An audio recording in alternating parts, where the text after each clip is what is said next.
Hello everyone, my name's Dave Younger, and this report is going to be about Yun-Fei Ji, who was born in Beijing in 1963. He went to live with his grandmother after he was separated from his parents during the industrialization of China when he was 2 years old. Her collective farm outside Hangzhou was a rather unentertaining place. His grandmother was very traditional and did not own a TV or radio. Instead, Ji was kept entertained by tales of ghosts and folklore, along with a pile of old comic books he found in his grandmother's attic. He found great inspiration in Buddhist frescoes during a trip to the Mugao caves in Dunhang. Sometime after being reunited with his parents, he was sent to live with a military artist when he was 10 years old, where he was taught to draw Chinese propaganda. In 1982, he received a BFA from the Central Academy of Fine Arts in Beijing, where he studied landscape painting in the traditional method of the Song dynasty, from a socialist realist propaganda style. In 1986, he relocated to the United States on a fellowship from Fulbright College at the University of Arkansas, where he combined the rigid system of symbolic structures found in classical Chinese painting to explore the unwelcome effects of rapid industrial development and corruption while introducing American audiences to Chinese history. Or as Yun-Fei Ji himself said, "I used landscape painting to explore the utopian dreams of Chinese history, from past collectivization to new consumerism." Most of Ji's work is done on rice or mulberry paper, which gives the paint a faded hue that I personally find relaxing. He creates a series of pencil drawings, then chooses some of them to be enhanced with watercolor and ink. He creates creepy monsters which are stand-ins for the people affected by the events in his work. His subjects are usually historical or political in nature, such as memories from living under Maoist rule. Maoist rule? Ji also likes to include household items like appliances, clothing, and musical instruments. He also likes to put a lot of lettering in his artwork. As he used to put it, I try to mimic the method that underlines the formation of early Chinese characters.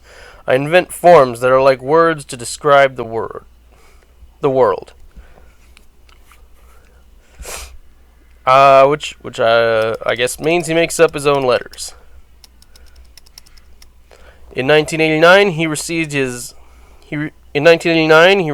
MFA from the Fulbright College of Arts and Sciences, which is operated by the University of Arkansas in Fayetteville. Since graduating college, he eventually became a regular in the major museum tours. He has had solo exhibitions at nearly every single major museum on Earth. Recently, he toured Louisiana after Hurricane Katrina, held a residency at Yale University, received the 2006 American Academy Prix de Rome Fellowship and Residency, and was the 2007 Artist in Residence at the Parasol Unit Foundation for Contemporary Art in London. He currently lives and works mostly in Brooklyn, New York, but has also been spotted in Ohio and occasionally makes it back to Beijing to visit family.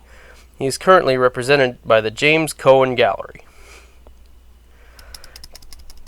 And Ji is important to Chapter 6, the Self and Identity chapter of Catherine Stout's textbook Contemporary Drawing from the 1960s and to now, because of his traditional drawing style. Yun-Fei Ji considers where he came from to be a big part of who he is. The Song dynasty style he uses is very particular to China, where he was born and raised. He has used the style he was trained in to deliver his own message to people about the dangers of corruption.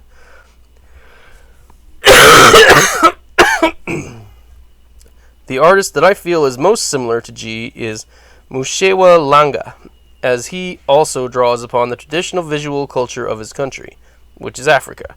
The artist I feel that is the most different from Ji is Mark Manders, because Mark Manders' main focus is always on Mark Manders. He doesn't use any traditional style like Langua and Ji.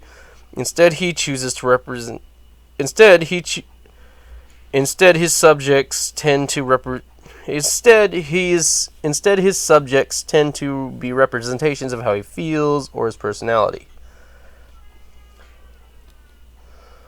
Well, stick a fork in this because we are done. Let's see. And goodbye, screen capture.